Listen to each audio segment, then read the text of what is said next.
Assalamualaikum warahmatullahi wabarakatuh. Perkenalkan, nama saya Susanti Buju. Saya dari kelas 3B Pendidikan Guru Sekolah Dasar Fakultas Ilmu Pendidikan Universitas Negeri Gorontalo. Jadi kali ini saya akan menjelaskan materi tentang organisasi kurikulum. Nah, ini untuk memenuhi tugas mata kuliah penyimpangan kurikulum SDM.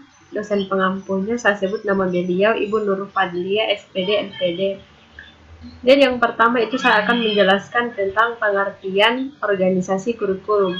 Jadi organisasi kurikulum yaitu bentuk bahan pelajaran disusun dan disampaikan kepada murid-murid yang merupakan suatu kurikulum dan bertalian erat dengan tujuan program pendidikan yang hendak dicapai.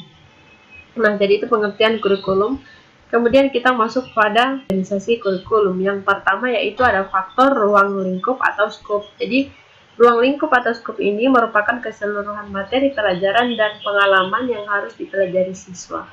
Nah, ruang lingkup bahan pelajaran itu sangat tergantung pada tujuan pendidikan yang hendak dicapai. Kemudian yang kedua yaitu ada urutan bahan atau sequence. Nah, ini berhubungan dengan urutan penyusunan bahan pelajaran yang akan disampaikan kepada siswa agar proses belajar itu dapat berjalan dengan lancar. Nah, urutan bahan ini meliputi dua hal, yaitu urutan isi bahan pelajaran dan urutan pengalaman belajar yang memerlukan pengetahuan tentang perkembangan anak dalam menghadapi pelajaran tertentu. Kemudian yang ketiga ada kontinuitas. Nah, kontinuitas ini berhubungan dengan kesinambungan bahan pelajaran tiap mata pelajaran pada tiap jenjang sekolah dan materi pelajaran yang terdapat dalam mata pelajaran yang bersangkutan. Kemudian yang keempat ada keseimbangan. Nah, keseimbangan ini adalah faktor yang berhubungan dengan bagaimana semua mata pelajaran itu mendapat perhatian yang layak dalam komposisi kurikulum yang akan diprogramkan pada siswa. Keseimbangan dalam kurikulum dapat ditinjau dari dua segi, yakni keseimbangan isi atau apa yang dipelajari dan keseimbangan cara atau proses belajar. Kemudian yang kelima itu ada integrasi atau keterpaduan. Nah, yang berhubungan dengan bagaimana pengetahuan dan pengalaman yang diterima siswa mampu memberi bekal dalam menjawab tantangan hidupnya setelah siswa menyelesaikan program pendidikan di sekolah. Nah, selanjutnya kita masuk pada pemilihan dan penentuan isi kurikulum. Nah, isi kurikulum itu terdiri atas bahan-bahan pengajaran dan berbagai pengalaman yang diperlukan dalam tercapainya tujuan pendidikan. Nah, para perencana kurikulum sering diperlukan dalam tercapainya tujuan belajar yang hendak dicapai.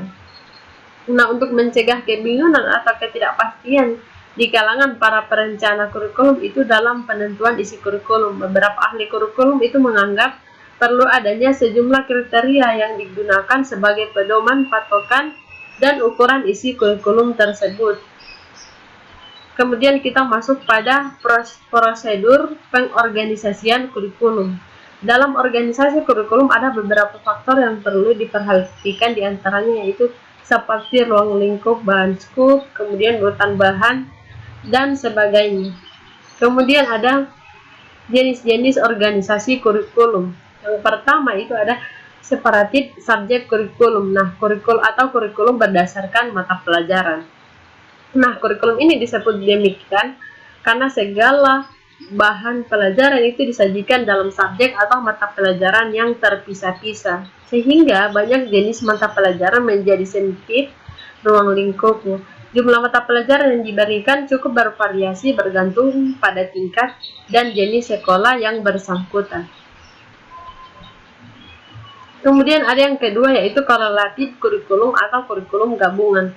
Nah, korelatif kurikulum itu adalah bentuk kurikulum yang menunjukkan adanya suatu hubungan antara satu mata pelajaran dengan mata pelajaran lainnya, tetapi tetap memperhatikan karakteristik tiap mata pelajaran tersebut.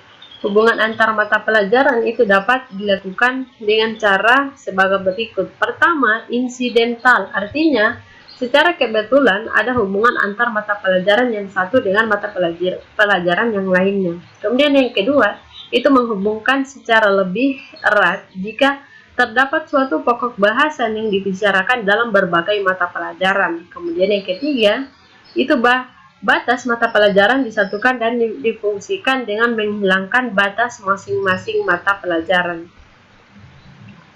Kemudian yang ketiga ada integrated kurikulum atau kurikulum terpadu. Nah, dalam integrated kurikulum, mata pelajaran itu dipusatkan pada suatu masalah atau unit tertentu.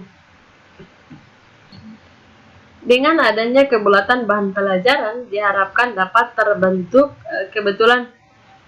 kebulatan pribadi peserta didik yang sesuai dengan lingkup masyarakatnya. Oleh karena itu, hal-hal yang diajarkan di sekolah harus disesuaikan dengan situasi, masalah, dan kebutuhan hidup di luar sekolah. Kemudian kita masuk pada kelemahan dan kelebihan jenis organisasi kurikulum.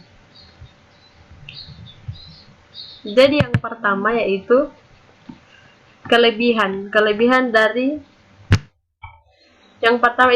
dari separated subject kurikulum. Kelebihannya itu diantaranya kurikulum ini sederhana dan mudah untuk direncanakan serta dilaksanakan. Kemudian kelebihan yang kedua, kurikulum ini mudah diubah atau membuang sebagian materi pelajaran dan menggantinya dengan yang lain. Kemudian yang ketiga, kurikulum ini dipakai di pendidikan tinggi.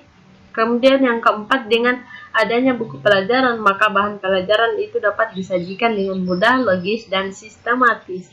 Nah, kemudian kelemahan dari kurikulum ini yang pertama, kurikulum ini memberikan mata pelajaran yang terpisah, yang tidak berhubungan satu dengan yang lainnya. Kemudian yang kedua, kurikulum ini tidak memperhatikan masalah-masalah sosial yang dihadapi anak-anak dalam kehidupan sehari-hari masyarakat. Nah, itulah beberapa kelemahan dan kelebihan dari jenis-jenis organisasi kurikulum. Jadi itulah penjelasan materi tentang organisasi kurikulum dari saya. Sekian, terima kasih. Apabila ada salah-salah kata dari saya mohon maaf. Wassalamualaikum warahmatullahi wabarakatuh.